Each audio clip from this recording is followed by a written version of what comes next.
এই বর্ষার দুপুরে যদি লোটে মাছের একটা স্পাইসি রেসিপি পাওয়া যায় তাহলে কেমন লাগবে বলুন তো। লাঞ্চটা কিন্তু একদম জমে যাবে।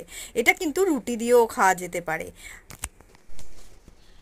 আর এই রেসিপি করার জন্য এখানে আমি 500 গ্রাম মতো লোটে মাছ নিয়ে নিয়েছি। 1 চামচ লবণ দিয়ে এটাকে মাখিয়ে রেখে দেব প্রায় আধ ঘন্টা মতো। কারণ লোটে মাছ থেকে প্রচুর জল বেরোয়, আর এইভাবে লবণ মাখিয়ে রেখে দিলে ভেতরের জলটা অনেকটাই বেরিয়ে যায়।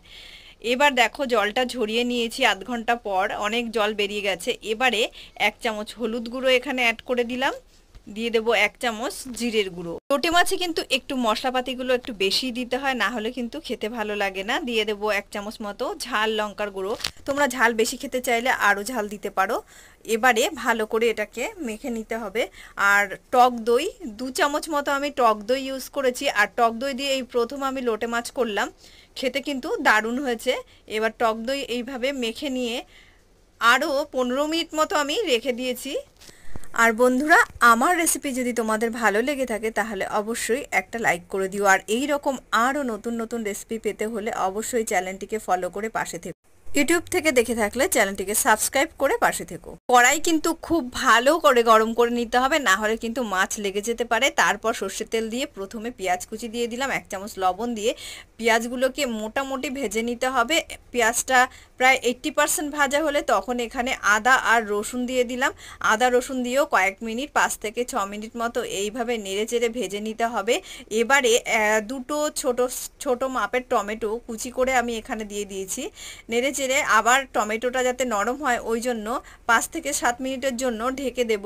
তো ঢাকনা তুলে দেখছি টমেটো কিন্তু এখনও নরম হয়নি। এখনকার টমেটোগুলো কিন্তু একটু নরম হতে বেশি সময় লাগে, আরও কয়েক মিনিট এইভাবে ভেজে নিতে হবে। তো খুন্তি দিয়ে এইভাবে ম্যাশ করে করে দিলাম, আরও বেশ কিছুক্ষণ এটাকে ভালো মতো কষিয়ে নিলাম। আরও একটু গ্যাসটা সিম করে দিয়ে ঢেকে দিয়েছিলাম। তো ঢাকনা তুলে দেখছি এবারে একটু টমেটোটা ভালো মতো নরম হয়েছে। তো মশলাটাও দেখো বেশ ভালোভাবে রেডি হয়ে এসছে। এই মশলাটা খুব ভালোভাবে রেডি হলে তবেই কিন্তু মাছটা দেওয়া যাবে। আর মাছটাও ম্যারিনেট করে রেখেছিলাম, দেখো ওটা এখানে অ্যাড করে দিচ্ছি। তো মাছটা দেওয়ার পর কিন্তু গ্যাসটা একদম বাড়িয়ে দিতে হবে, কারণ প্রচুর মাছ থেকে আবারও জল বেরোবে। তো গ্যাসটা বাড়িয়ে দিয়ে যাতে মাছের জলটা খুব তাড়াতাড়ি বেরিয়ে যায়, তো হাই আঁচে রেখে দিয়ে এইভাবে কয়েক মিনিট নেড়ে চেড়ে রেখে দিতে হবে। তারপর আবার কিছুক্ষণ পর পর এইভাবে নেড়ে দিতে হবে যাতে তলায় লেগে না যায়। দেখো মাছ থেকে কিন্তু অলরেডি জল বেরোতে শুরু করেছে। তো 5 থেকে 6 মিনিট পর পর কিন্তু একটু নেড়ে দিতে হবে, কারণ প্রচুর পরিমাণে মাছ থেকে জল বেরোবে।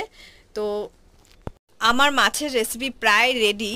তো তোমরা বন্ধুরা যদি আরও শুকনো শুকনো খেতে চাও তাহলে কিন্তু আরও টানিয়ে নেবে, আর যদি ঝোল ঝোল খেতে যাও তাহলে এই পর্যায়ে নামিয়ে নিতে হবে। তো আমি একটু এই রকম গ্রেভিযুক্ত খেতে ভালোবাসি, তার জন্য কিন্তু আমি এই রকম পর্যায়ে নামিয়ে নিয়েছিলাম।